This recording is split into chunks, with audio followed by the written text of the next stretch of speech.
All right, well, welcome back for the last, and I would say most fun panel of the Lonestar Legislative Summit. Again, thank you for your patience and your attention today, but I really think we have assembled, I think this is actually our largest panel, and most, like I said, most fun panel. This is going to be an interesting discussion. Something, we do this as legislators. We go around, support each other's events, or we show up at different conferences, and we speak on issues. And I think if you've noticed today, one of the things come across to me with our panelists is how policy-driven they are, their knowledge of the substance of the issues and the material and facts and details. We're not just down there poking it with sticks and see what happens. These are very bright, articulate people.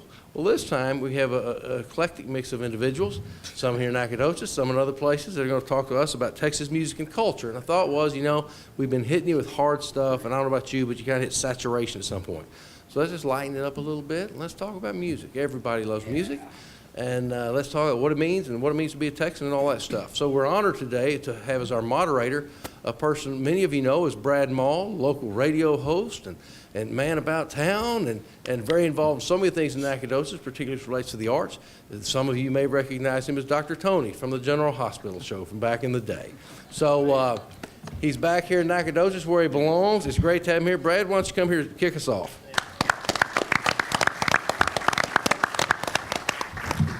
Thank you, Travis. I'm actually in the witness protection program here in Nacogdoches. And glad to be here. They killed me on that soap opera in Los Angeles, so I died and went to Nacogdoches. And they were asking me a while ago where everybody's going to sit, and I said, look at these people. They will tell me where they're sitting, okay? So I would like to introduce Pancho Navarez. I'll introduce them all, and then I'm going to go back and let them tell you who they are and what they've done and what they want you to know about them.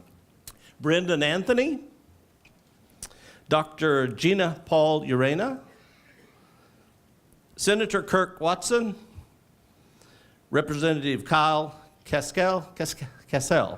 It goes by many, yeah, Cassell. Yes, okay.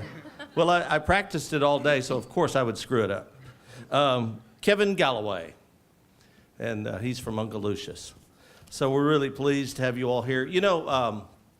When I first moved to Nacogdoches, music fills the air here. And it's our 300th birthday as a settlement. Of course, it goes back 10,000 years, but music is always here. It didn't matter whether I was out at Shirley Creek and people were playing guitars and singing out there on the lake at night, or whether you went to church and there were people, and even to the point of Sacred Heart music and shape notes and all that. And there's just, as diverse as Texas is how diverse the music is.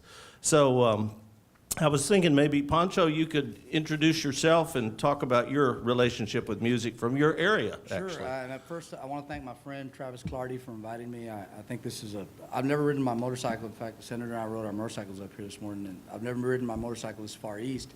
But as I was coming through, I was struck by something. This is part of the Camino Real, which kind of ended here. And I grew up where the Camino Real crosses the Rio Grande, so I'm familiar with that part of the Rio Grande. And just to see that it connects where I'm from to where Travis comes is pretty cool. And Travis and I broke into and I say broke in, I don't say it facetiously, we broke into the legislature together a couple sessions ago. I'm glad to see Travis came through with flying colors in his primary. But I represent an area of Texas which is geographically the largest part of the state. It covers 45,000 square miles. And it stretches from the Rio Grande on the eastern side in Maverick County, which is where I'm from, all the way to the New Mexico state line and the El Paso County line, which covers the Big Bend area. And so growing up, the area that I live in is kind of a weird place because it's kind of a place where music was kind of all coming together in a lot of different ways. And I remember, on any given night on the radio, you could hear a Smith song, and then the next song would be a conjunto song with, where Tejano music was starting to kind of bubble up. So, and then, 10 minutes later, you hear a Billy Joe Shaver song. So it was just kind of a weird little mix of music, and it just kind of stayed with me. And I think that's kind of what's great about a place like the state of Texas when it comes to music is there's all kinds. And I was telling Kirk the story earlier, and I was telling some other people that, and this struck me a couple weeks before David Bowie died. My wife and I were in a basement, and I've got a lot of albums. I listen to music on records. And And I said, let me play this album for you. And it was David Bowie's Let's Dance record. And that's probably one of the best albums of the 80s, and it kind of made the 80s, and it made David Bowie's career in the 80s. And as I sat there and listened to the record, it struck me that the record wouldn't have been what it had been, and it wouldn't have been David Bowie's record if there hadn't been one very important piece to it. And that's the fact that a Texan played every kick-ass, can I say kick-ass? Yeah. I think you did. Okay. He played every lick of guitar on that record, and he made that record sound the way it sounds. And so it just goes to show you that here's David Bowie, who's, you know, a rock hero from the 70s, looking to change his sound in the 80s. And where does he go? He goes to Texas, and he finds a guy that, you know, now is arguably one of the best, you know, blues guitar players of all time. And so here we are. And Brendan Anthony is busy bringing all the strings of Texas music kind of together in Austin right now. You want to tell us about yourself? Sure, absolutely. Yeah, and I'll echo that. Thanks so much for organizing this and having us over. And this has been a really great time for everyone to get together and hear about the state of things. And thanks for including music in that. I think it's really important that we do that as often as possible. Just a brief background about myself. It's not an exaggeration at all to say that music has been my life 100%. I started playing violin at age 3, 4, you know, when you start making noise. Played my whole life. Every nickel I've ever made in my life has been from either performing music, creating music, promoting artists who make the music, finding creative ways for them to sell what they have to their fans, connect with them better. And now it's my honor to represent all the industry components that make up our Texas music industry, the creators of that industry, the creators of the content in that industry for Governor Abbott and the Governor's Texas Music Office. I was appointed last year to run that. Touring's been my life. Playing with some of our best musicians in the state, creating with them has been my life's joy, and I love being able to serve them in this capacity. So thanks for having me. And Dr. Jean Paula Urena, who's from Costa Rica originally, right? Well, actually, I'm a Texan, but I lived for That's many what I years meant. in Costa Everything. Rica. Well, Texas is a very big state. We It is. include Costa Rica. Sometimes, yeah, you're from. Let me restate. I'm from Costa Rica. Yes, there you go. And Texas adopted you, or what? No, Texas is my home, and I did spend a large chunk of my life in Brazil and Costa Rica. I have had many interesting intersections with music. All of my family works in music. I grew up in a musical family.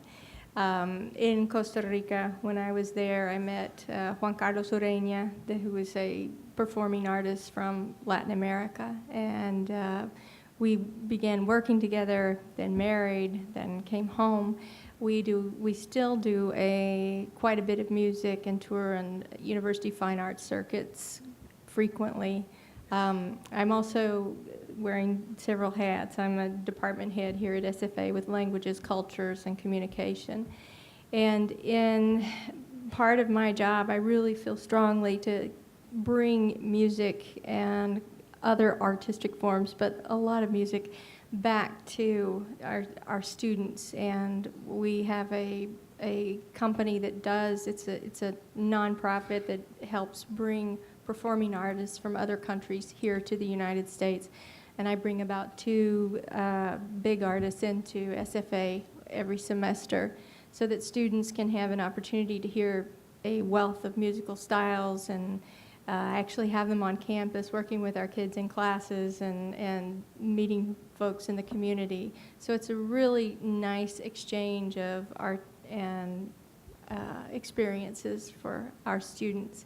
And I think everything we can do to bring outside art helps us understand cultures better, helps us think of people not as the other, but see all these common things. And I really appreciate Travis for having music as a component here in this summit so that we can think of that as an important part of what we do here in Texas.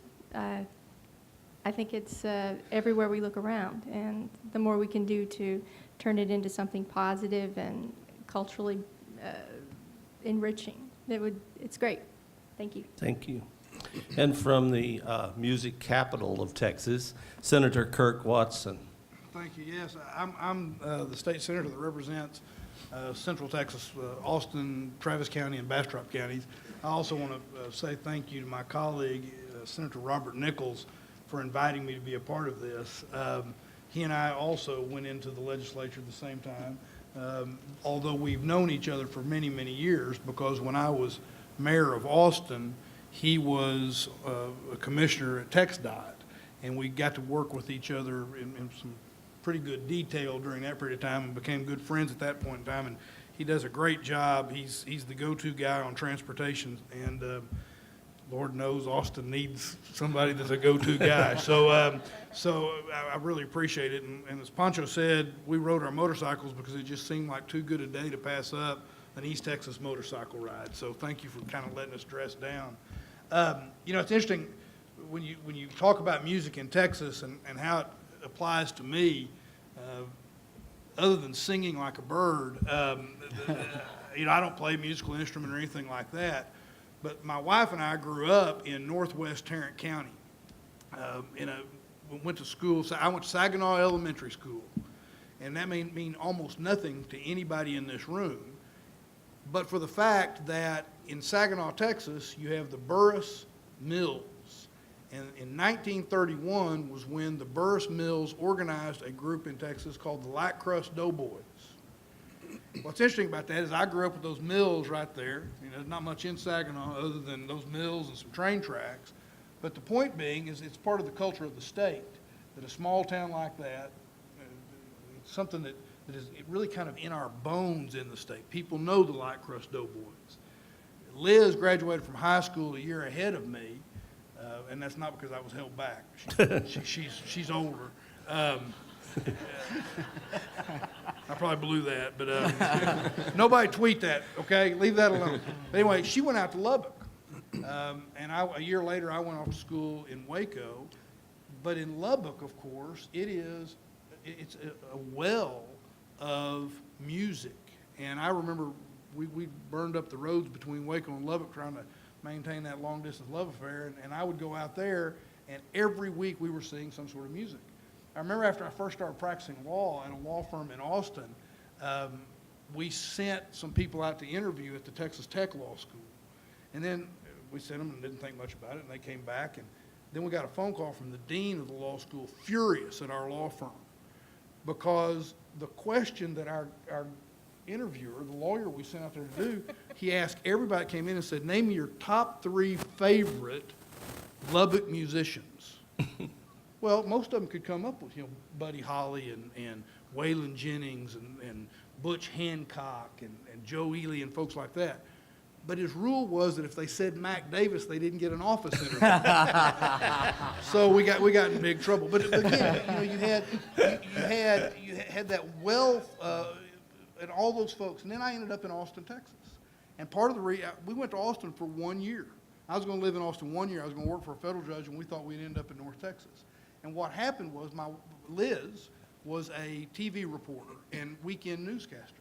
And what I'd do is I'd call her about 9:30 on Saturday night and tell her which club, they weren't bars, they were clubs, which club I was going to be in, and we would go and listen to music. And that's part of what we fell in love with the city. And I was really fortunate to get to be mayor of what we brag we're the live music capital of the world, and I think with good basis for that. But there's a need to cultivate that and to keep on it. It's challenging. And we need that not only for the economics of the state, but I'll go back to where I started with this.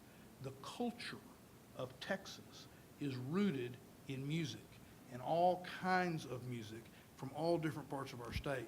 So I think it is great that you all have decided that this ought to be part of what we talk about, because normally it's kind of left out of the equation.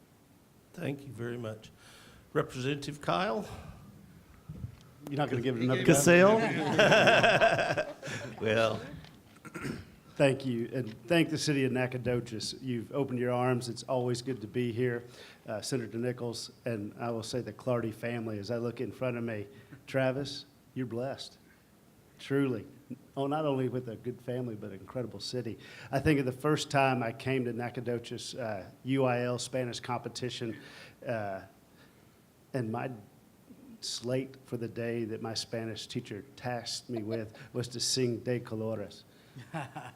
And I cannot sing. So apparently Travis found that in the archives, and that's why I'm on the panel.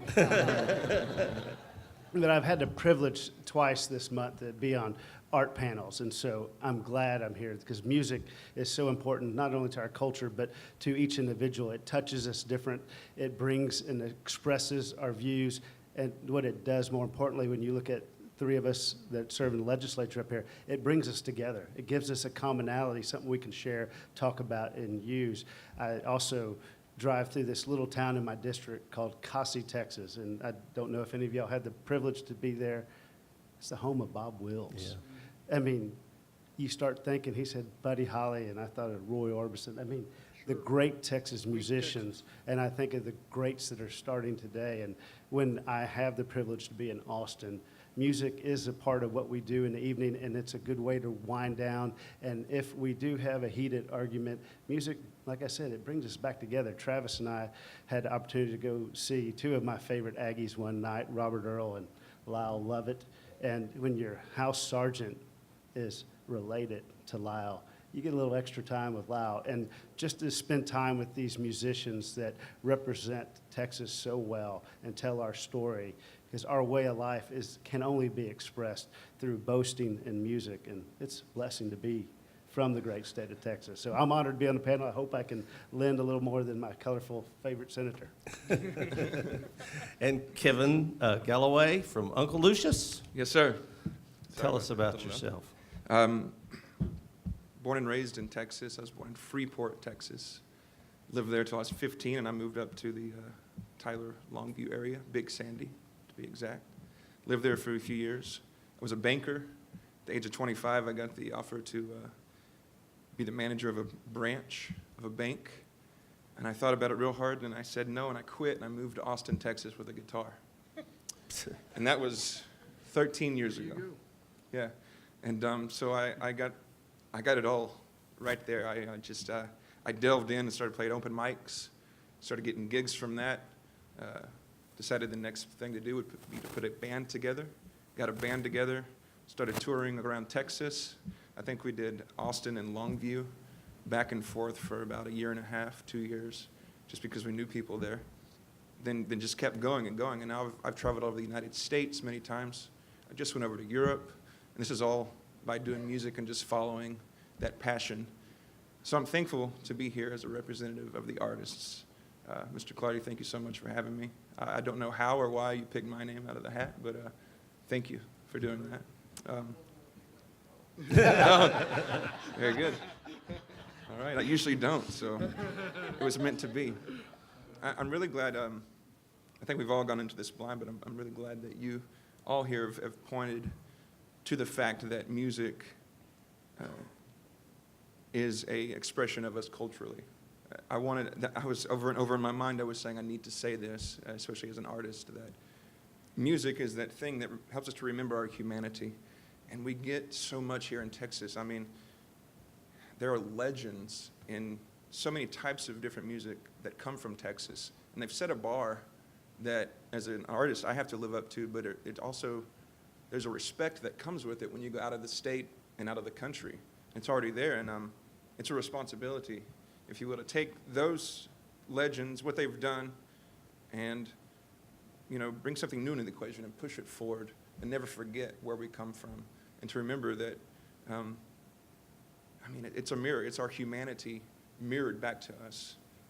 It's beyond political lines or religion or language. There's no barriers. There's just music. And I'm really glad that we're celebrating that and being from Texas and all that Thank entails. you. Thank you. Well, and we want to keep this free form today, so if you have some question that's not been asked or answered up here, just pop up and ask us. And the same way, you guys jump in wherever you want to. It came to me when you were talking, first of all, it does peel back a lot of political differences that everybody's so upset about these days. You can sit around a campfire and still all get along and play music. Right. But can you tell me about being on the road? I mean, some of the best songs are written, seems like, when people are lonely on the road. Sure. Why is that? The road is its own thing. I know Brendan can attest to it. He's done it for years. it is a grueling task to drive for hours and hours, especially in Texas. I mean, you're going to drive for hours. You got to get used to it. And then play hurry up and wait to set up and get your 90 minutes to 2 hours of healing is what I call it. For me, it's healing. And then you're back to it and you're out there doing it. And you kind of are an ambassador. We travel over Texas, but we also go out of state. And like I said, we go to Chicago and back quite a bit. And Chicago has a rich musical history, but they respect what Texas has done, and they hold you up to different standards when you come, and you better bring it, you know. Again, with Europe, it really surprised me. I just went over to the UK and to Scandinavia on tour. Really, last month we got back. And the respect that they give you right out of the gate really says a lot for what has been done here. And the road is a place where that work happens. It's so worth it. It's carrying that responsibility on. I really do feel that way, that Texas music carries weight all over the world. And I'm thankful that we're gathered here talking about how to keep that in the minds of politicians and people who can make a difference economically, and how we can work, I don't know, to push it forward. The road is where I live and breathe, and I have to do that. It's my responsibility. So I don't, it's not so much a task anymore. Yeah, I please. just recently heard a great road story, and it was told to me by a great musician named Bob Livingston, who lives in Austin, Texas, and he's a wonderful musician in his own right. But he also played with Los Gonzo Band and Jerry Jeff Walker, and we were talking about some songs that we both liked. We were at a music festival and we were just shooting the breeze, and he told me this story about when Michael Martin Murphey, he had a band that was a lot of the folks that were in the Los Gonzo Band, but some of them had left Murphy and were going over with Jerry Jeff. But one guy didn't. Right at that point in time. In fact, he went with Michael Martin Murphy over to London so that they were chasing a record contract. And he was sitting in his flat over in London, freezing to death, all alone. And he thought to himself, man, it's cold over here. And I swear, I wish they'd turned the heat on. And then he thought, and where in the world is that English girl I promised I would? And he wrote the song that we all now know, and it's become, Austin City Limits theme song, London Homesick Blues. Yeah. And, Home with the Armadillo, good country music from Amarillo and Abilene. So I didn't know what the background on that song was, and I love the idea that the loneliness is what led to that great song. Yeah. And Brendan, what about dance halls? And I hear you know a lot about dance halls in Texas. I do. I mean, dance halls for 200 years have been the place where these communities would gather together. They would have their meetings there. They'd get together and celebrate, births and weddings and deaths. And those dance halls were the tent poles for these communities. And some have done a really good job of keeping theirs preserved. The notable ones we understand, Schrader Hall in Victoria and Green Hall and the Nat Ballroom. And the list goes on and on. But they're in real danger. They're something that take constant work, and you can't play all of them anymore like you used to. And the ones I listed, you still can. But there's a great group called Texas Dance Hall Preservation Society that's tasked with raising funds to keep these old dance halls up and running. But those are really a huge cultural landmark for us. So I believe it's really important that this group continue its work, and we support them when we can. We have hundreds of them. If you've never driven to go see a concert at an old dance hall, do it immediately, because it's one of the really unique Texas experiences that we have here. That's for certain. Representative Kyle Cassell. You're getting good. Now, you're kind of from cowboy country, aren't you? Yes, sir. And so cowboy music's really important to us. Can you remember what your first memories of music were in Texas? I don't know if I can go that far back. I remember Roy Rogers, and I listened to a lot of Don Edwards and Red Steagall. Yeah. That cowboy music. And to Kevin's point of the responsibility, I look at it from that point from the West and keeping those songs alive. And most of those originated in Texas. And it's just an incredible genre of music, and it tells a story. It tells about our past and our history. And, my friends laugh at me because they can't believe that I listen to that. Because in 5 seconds, I'll turn it over to classic rock, and, we'll have the Stones and Kiss and Def Leppard and Heaven just changing gears. But that cowboy music, is it defines who we were and why our rural roots are so important in this state. I don't know where you want me to go other than that. And the one thing I wanted to touch on in my opening is music opens all of us. And I was trying to touch on education coming from the school and the UIL. It's so important. And that responsibility Kevin laid out is not only his as a musician, but ours, to make sure the arts are still prevalent in public education. Thanks for saying that, and You're welcome. I'd like to piggyback on that if you don't mind. I mean, we can go mine the data for this. It's not too hard to find. Music paired with education keeps kids coming back to school. It keeps them thinking with their whole brain. Not supporting arts in our schools, music in our schools, is doing our kids a real injustice if we let it go on. So, that's an argument we could make till we're blue in the face. It's hard.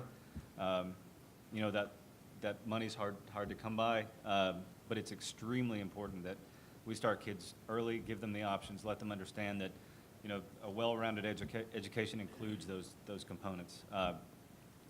Kids who start playing music when they're young have a fuller appreciation of life, I believe.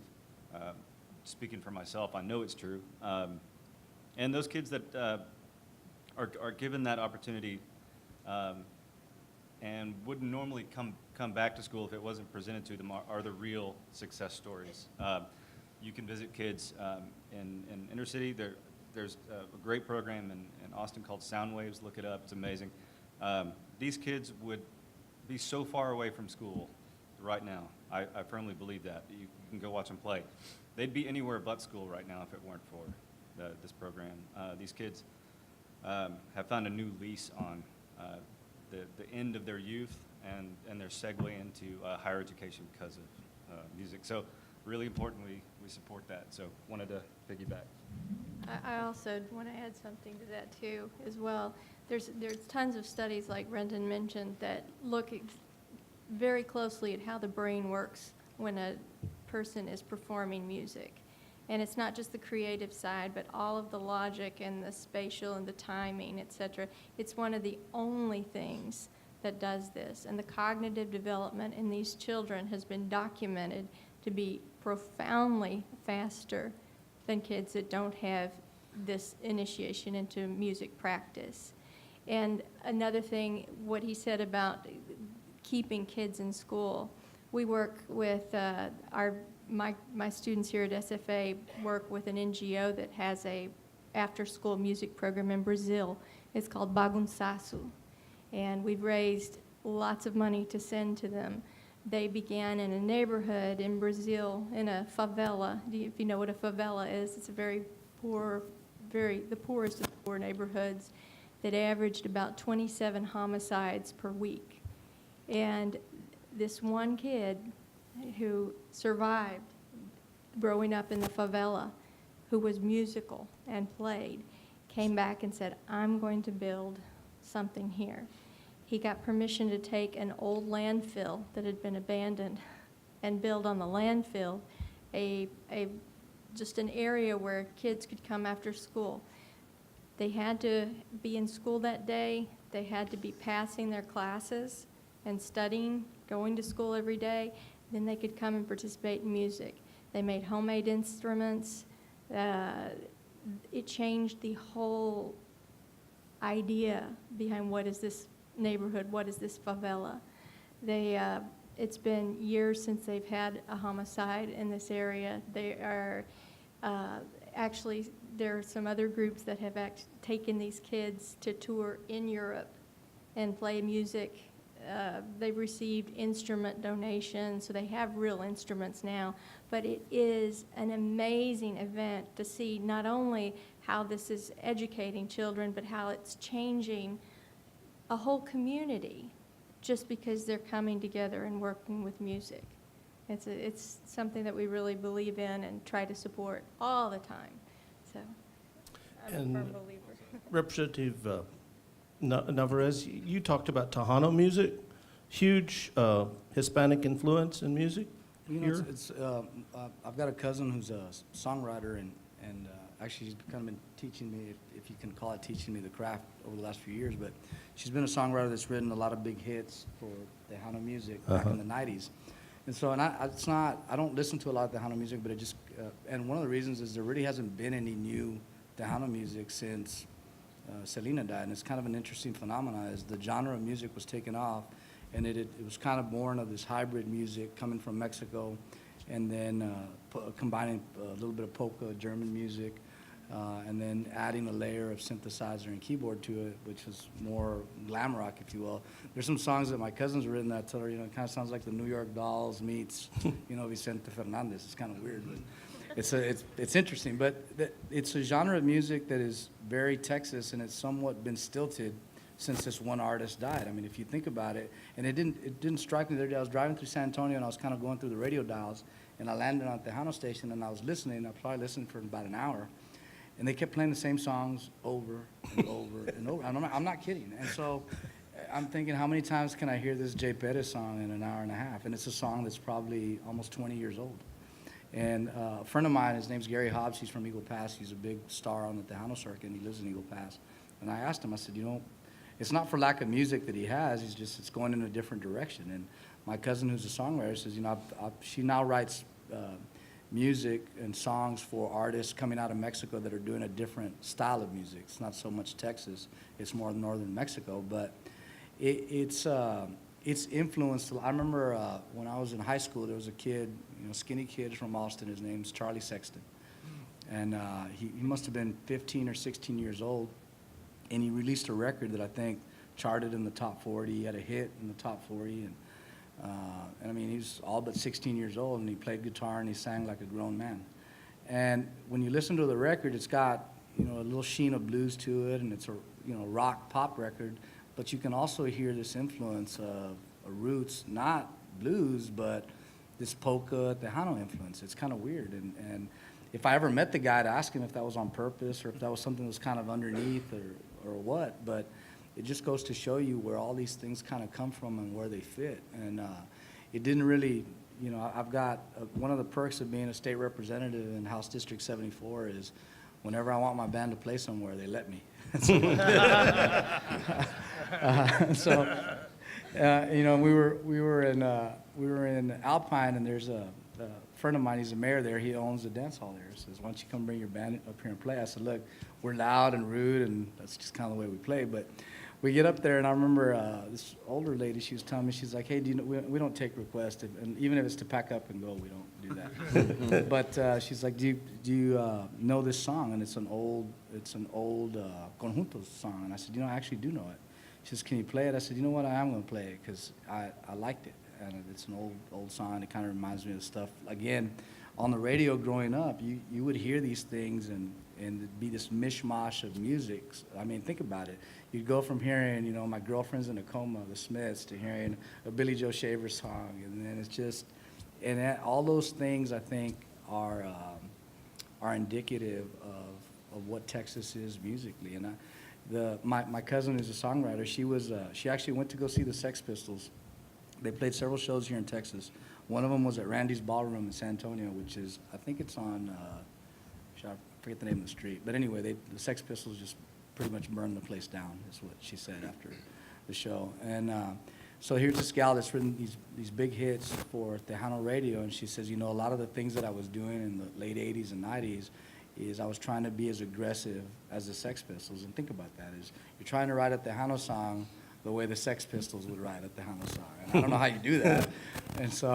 And I didn't understand it musically until I started playing music. And I played music my whole life. I kind of left it for a while, but I started picking it up again in the last 10 years. But I didn't understand what she was trying to tell me until she just kind of laid it out and said, look, think about this. And she says, as musically inept as the Sex Pistols were, they actually knew what they were doing.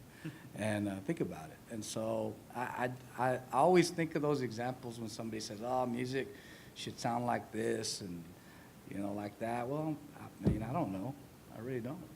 So, Yeah, Doug Somm doesn't come from any other state but Texas. You're not gonna, you won't hear a Doug Somm come from Kansas. It wouldn't happen. That blend of different kinds of music, put it together on the same stage, name me, Yeah. name me another spot with that. that's would ever exactly happen. right. What is the deal with Texas? Because you brought up a good point. You don't think about Kansas songs, you know, other than the band. No. Sure. Well, I was laughing when Kevin was talking about touring, and touring in the state of Texas, and I'll get there in one sec. Okay. Touring in the state of Texas is a career in itself. You've got 50 markets where you can go play and have fans who've not heard you yet. I mean, 2 hours away from Fort Worth, you can play to an entirely different group of people who will love you or hate you. It's an amazing place. We always joked in Pat's band that some days we really wished we were a Rhode Island band, because it's just, you felt like you drove forever and you were still in the state, still playing venue, which was great. But you always felt like, well, gosh, we're just a Texas band, which is fantastic. But it's really difficult to make your way out. What is it about Texas that makes us a musical cultural exporter? I mean, look at the characters we have on this panel. I mean, Characters is a good word. I mean, but we are. As Texans, we are characters. We're boastful about where we're from. We're proud about where we're from. You know, usually we're very in tune with our history from where we're from our regions. We're proud of it. And the folks who are inclined to take the song to express it in that way. They write about things that they're proud of. And we just have a lot of different things to be proud of here from different regions. We have a lot of things that are as important culturally to us here as anything. And you hear that expressed in songs. That's what makes Texas music Texas music. It's just vast, it's broad, it's deep. There's a pride about it that just, I don't think, at the risk of sounding like a total nationalist, which I am, by the way, I just don't think we see from other places. And Kevin, I'll echo another thing you said. The folks, when you travel around the world to play Texas music, before you open up your case, you know, they're ready for you, like they're ready for a few other things that then they come in ridiculous costumes sometimes because they want to get in the mood, and that's great. But the bar is high. They know what to expect, and they expect something really good when it comes from Texas. Good, deep, and prideful. That's what makes Texas what it is, I think. Brad, can I just say Yeah, one thing? please. It's something that Kyle was talking about before regarding, and he was piggybacking on something that Kevin said regarding the responsibility. And I'll tell you this is, you know, we've had a lot of what I call carrot right now, but I'm going to give you some stick. Because we need it, is there's, you know, regardless of what your philosophy is politically or your ideology, it's downright un-Texan and un-American to go to Austin and then figure out ways to deprive students and people who are interested in music the ability to be interested in music.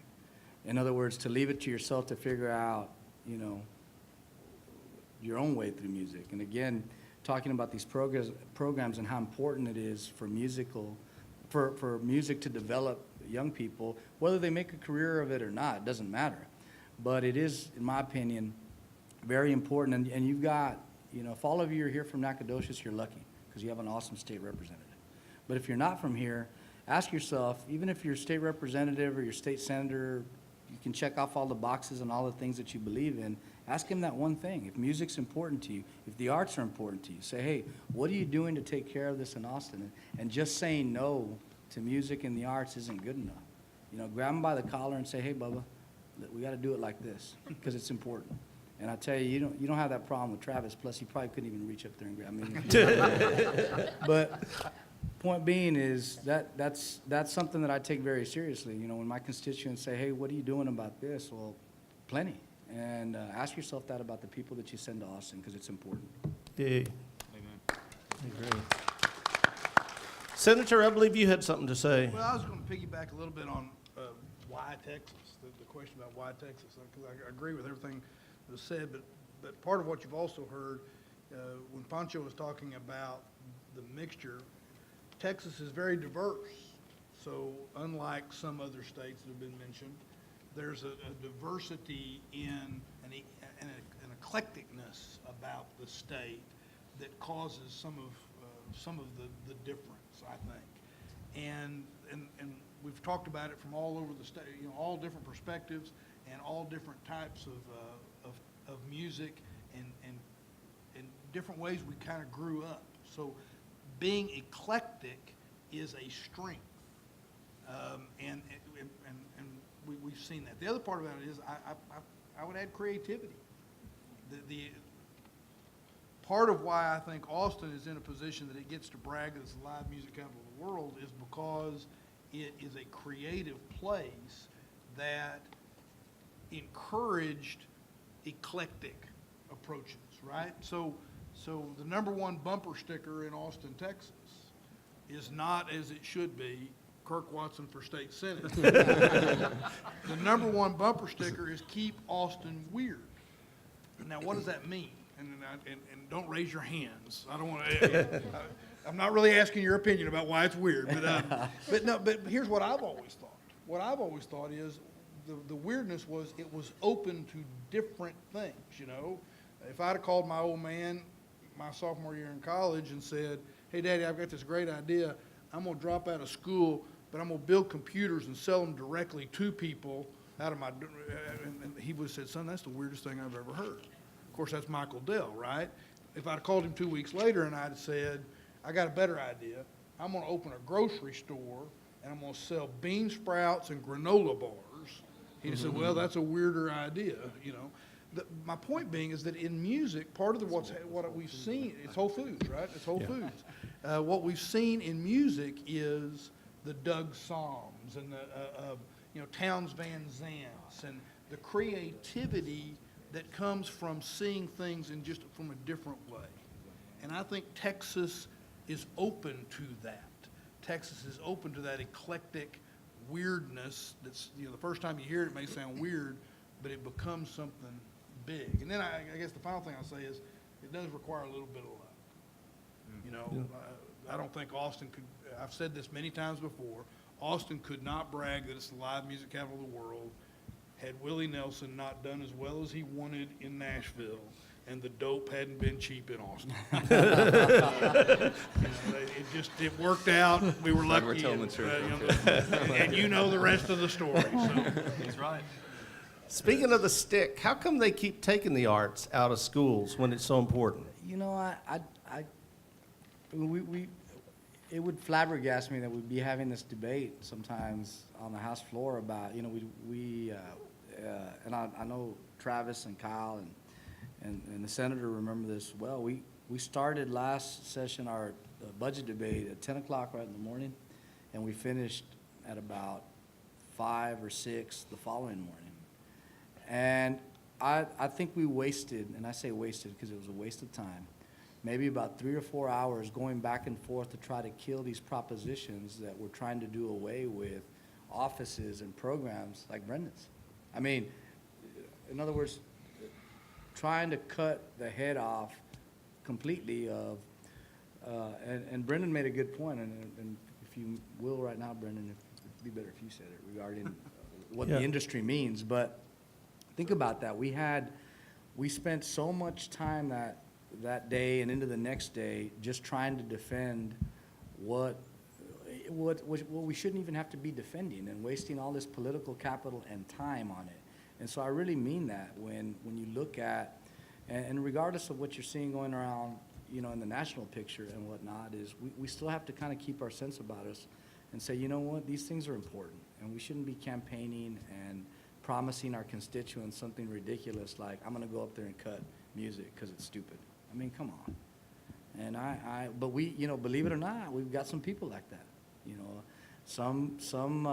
Some constituencies, some areas of the state see fit to send us people like that. And, what are you going to do? Hey, thanks for saying that, and I'll add a little something. It's a really unique thing that Texas has the office that I hold. Texas Music Office is not something you find or the music office is not something you find in any other place. It's normally rolled into film, and that's fine. They do a good job. we're one of the very, very few standalone offices like this.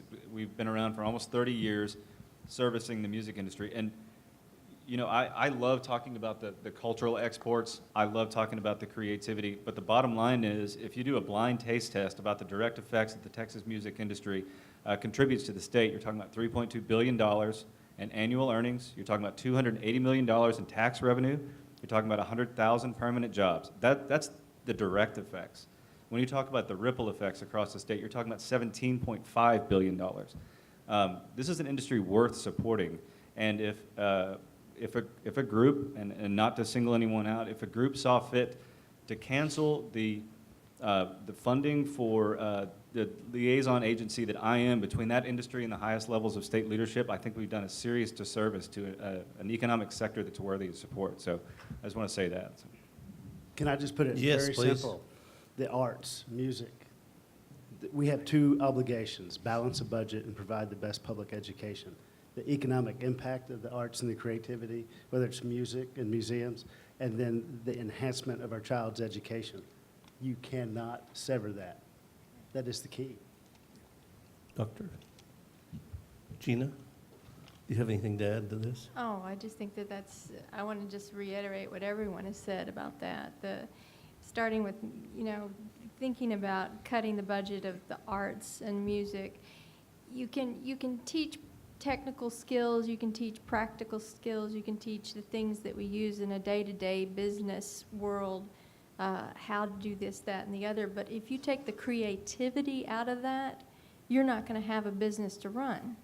That's the creativity that creates the content of what you're doing. It's the creativity that makes how you're doing it work and be successful and be so Texan or different or however, or weird. You're weird. But you take that key out, and maybe they won't grow up and be musicians. Maybe they won't grow up and be artists. Maybe they will. But even if they don't, that knowledge, that practice, that learning, that cognitive development that comes through the arts, if they don't have that, they're not going to be a progressive, progressing in their business, whatever they choose, whatever field they go into. It's creative thinking, whether you're working in a hospital and trying to find a cure, or working in a sales company and trying to find the pitch, or working in a human resources office and trying to find a solution. It's that creativity that we teach, problem solving, that comes from creativity. And if we take out the arts, we don't have it. She said it very well, and I'll just put a little bit, that's why I raised my hand, because the economy that we're growing in Texas, so you just heard really good numbers about a specific part of that economy, the music industry, but let's talk about the overall economy of the state of Texas. And let's talk about the economy that the governor is pushing when he talks about his desires and dreams about research in this state. The economy we're talking about is a knowledge economy. Our asset is knowledge and imagination and creativity. So what she just said about teaching creativity, we have to be doing that. We have to be teaching the arts, we have to be teaching creativity. But importantly, creativity begets creativity. So in a place, I'll go back to Austin and brag about that. When Liz and I got there in 1981, and we were going to those clubs I was telling you about, the dude playing bass guitar in that rock and roll band probably had an engineering degree from the University of Texas at Austin and was making money playing guitar in a rock and roll band. Today, he's probably not. Today, he or she is at Dell or at Tokyo Electron or Samsung or all those software companies, but they still want to see people playing bass guitar in a rock and roll band. They want that creative energy. That is the economy of the state of Texas as we go forward. That's why the governor is talking about the things he's talking about. That's why he has made sure that this office continues. But it's also why all of us that are getting to vote on stuff like this, we need to think about creativity, arts, and music as part of the big economy and the asset we have, which is the people. Kevin, where's the future of music going in Texas? You are the future, right? I guess so. I think it's wide open. I'm really glad that you said that the asset is knowledge. And if you look at, I just saw something on PBS about this, actually, about cutting funds, and there was a point made that if you look at our population, it's changing. There's way more Latinos and such coming through, and would be the majority. And they're from poor parts of the city, wherever they're at, and they're going to drop out, if the music and the arts aren't there. And then they're going to get older. There's going to be a whole group of the mass of the population that dropped out of school because the arts weren't there. And the majority of the people will be governed by, I don't want to go too far on this, but if they're not knowledgeable, they'll be governed by the people who tell them what is the truth. Go for it, Kevin. It all goes back to the teaching. I wouldn't be here if it weren't for the arts.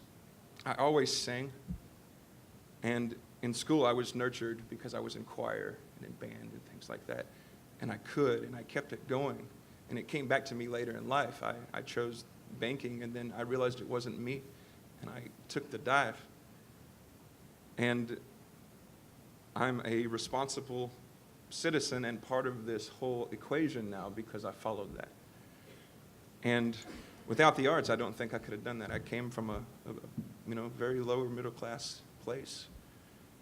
And there's a danger now that if we don't keep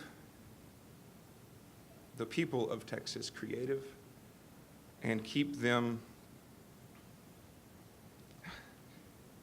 thinking critically, that it can all go downhill. And arts is very important in that. I think the future lies in realizing that and celebrating the diversity that is Texas music and what we are as humans and moving forward that way. Okay, thank you. I'd like maybe a wrap-up statement from each of you. Well, sure.